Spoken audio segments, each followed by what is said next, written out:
ప్రతి మానవుని యందు కూడాను ఈ విధమైనటువంటి యొక్క కష్టములు, నష్టములు, సుఖములు, దుఃఖములు ఆవిర్భవిస్తున్నాయంటే ఇవన్నీ కూడాను మనసు నుండి ఆవిర్భవించినటువంటివి.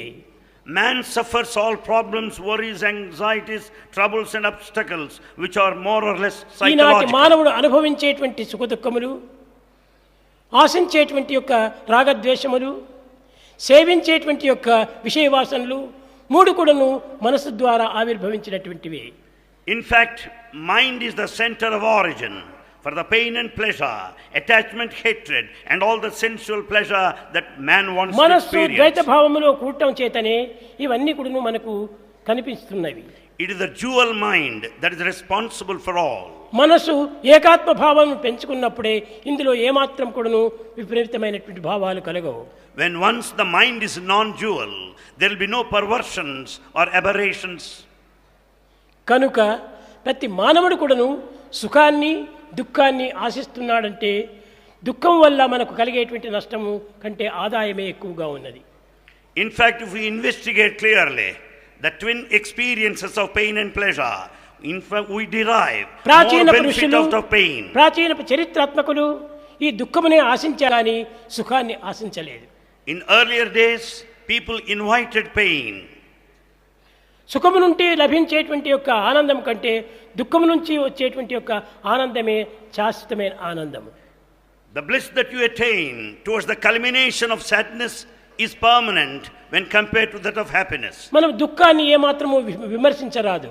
We should not criticize misery. ఆనందాన్ని మనం స్వాగతం చేయరాదు. We cannot merely invite happiness. సుఖము కంటే ఆనందమే మనకు అమితమైనటువంటి మిత్రుడు. And in fact, bliss is of more advantage than happiness. కనుక ఇటు దుఃఖమైనటువంటి పరమ మిత్రుణ్ణి మనము నిరంతరం కూడా ఆశిస్తూ ఉండాలి. We should always invite the troubles now and then.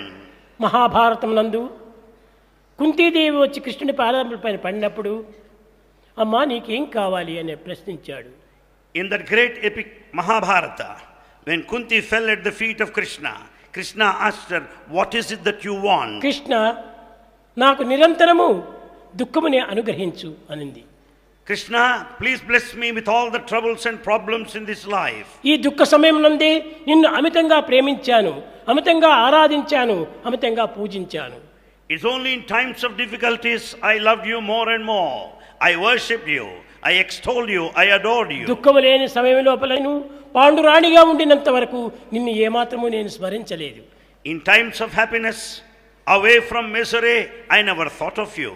ఏనాడు నా కుమారుడు అరణ్యవాసం చేసి కన్న కష్టములకు గురి అయినారో ఆనాటి నుండి నీ చింతను నేను అభివృద్ధి గావించుకుంటూ వచ్చాను.